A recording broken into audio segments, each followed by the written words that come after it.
आनंद विजय जी।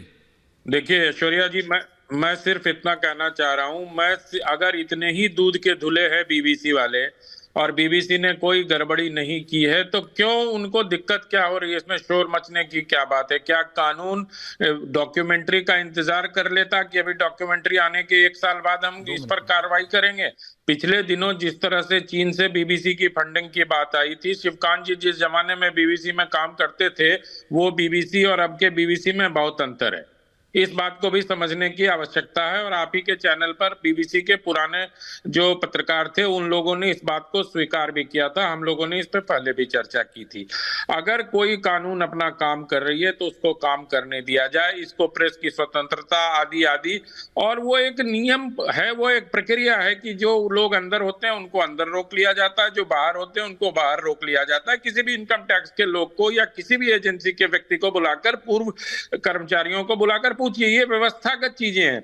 और उनको ऐसा नहीं है कि उनको बंद कर दिया गया, उनका मोबाइल सीज कर लिया गया और ये कर लिया गया। वो एक व्यवस्था है।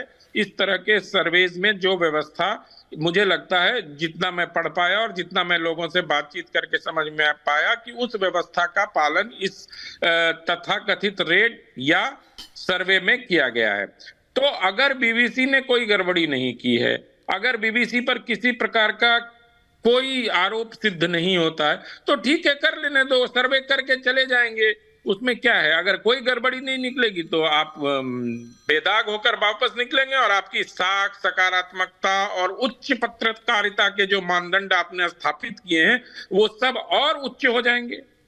तो कर लेने दीजिए, इसमें ऐतराज किस बात का? और किस बात पर ये बहस हो रही है कि पत्रकारों को रोक लिया गया? पत्रकार नहीं, वो कह रहे नहीं, देखिए मैं अभी हर्षवर्धन जी से भी ये सवाल पूछता। नहीं, अनंत विजय जी आप देखिए, अनंत विजय जी, शिवकांत जी ने भी और पंकज जी ने भी, और यहाँ पे कांग्रेस के एआईसीसी के बैठे, वो तो बिल्कुल बेकरार है आने के लिए। लेकिन मैं पहले आपसे पूछ रहा हूँ, वो कह रहे भाई टाइमिंग, वो कह रहे भाई अभी क्यों हुआ?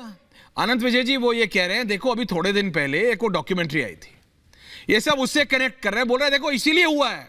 और पंकज जी तो उसमें भास्कर और ये वो सब ले आए उसमें, देखो बोला ऐसे ही करती है ये सरकार। ये काउंटर एलिगेशन आ रहा है उधर से। अनंत Vijay ji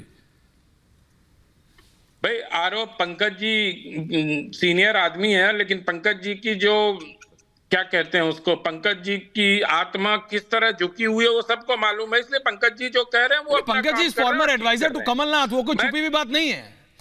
Pankaj ji is former adviser to Kamal Nath, वो कोई छुपी हुई बात थोड़ी। पंकज जी कभी अपनी पसंद नापसंद छिपाते भी नहीं है। बिल्कुल, मैं तो सिर्फ इतना कह रहा हूं कि कानून अपना काम कर रही है और कानून को अपना काम करने देना चाहिए। और कानून अगर अपने काम में, अब ये सब बेकार की बातें हैं कि भाई डॉक्यूमेंट्री आ गई, तो अगर डॉक्यूमेंट्री आ गई और एविडेंसेस, कुछ लीड एविडेंसेस के मिल रहे हैं तो क्या एजेंसी को इस बात का इंतजार करना चाहिए कि 1 साल बाद छापा मारेंगे क्योंकि अभी डॉक्यूमेंट्री आ गई है?